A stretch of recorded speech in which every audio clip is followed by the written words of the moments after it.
5 years எனக்காக wait பண்ணி என்ன கல்யாணம் பண்ணாரு. 5 இயர்ஸ் வெயிட் பண்றாரு, அப்ப எப்படி இருப்பாரு? எப்படி லவ்வபிளா இருப்பாரு அப்படின்னு ஒரு எதிர்பார்ப்பு. கல்யாணம் பண்ண மறுநாள் தான் வீட்டுல இருக்கிறாரு, அதுக்கு அடுத்த நாளே காணோம். எங்கன்னா வேலைக்கு போயிட்டாரு. அதுல இருந்து நான் பார்த்த வரைக்கும் காலையில வேலைக்கு போவாரு, நைட்டு 10:30 தான் வருவாரு. கேட்டா அவர் லவ் மேரேஜ். அவரை பொறுத்த வரைக்கும் கல்யாணம் பண்ணோம், மனைவிய வீட்டுல வச்சிட்டோம், மாட்டை வாங்கிட்டோம், தொழுவத்துல கட்டிட்டோம், அவ்வளவுதான். அவ்வளவுதான். இப்படிதான், இதுதான் அவரோட அன்பு. கல்யாணத்துக்கு முன்னாடி அவரை பத்தி நீங்க கெஸ் பண்ணீங்க சார். என்னோட சொந்த அத்தை பையன்.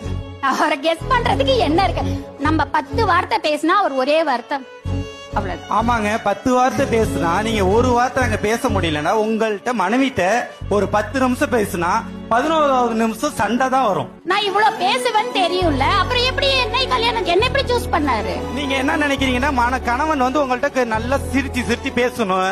நீங்க எக்ஸ்பெக்ட் நிறைய பண்றீங்க. இல்ல நீ வெளியிலயே வேலைக்கு போயிட்டு வரியா, என்கிட்ட 1 மணி நேரம் பேச. அவர் வாரம் ஃபுல்லா வேலைக்கு போவார், ஞாயிற்றுக்கிழமை ஒரு நாள் வீட்டுல இருப்பார். அந்த ஒரு நாளும் தூங்குவார்.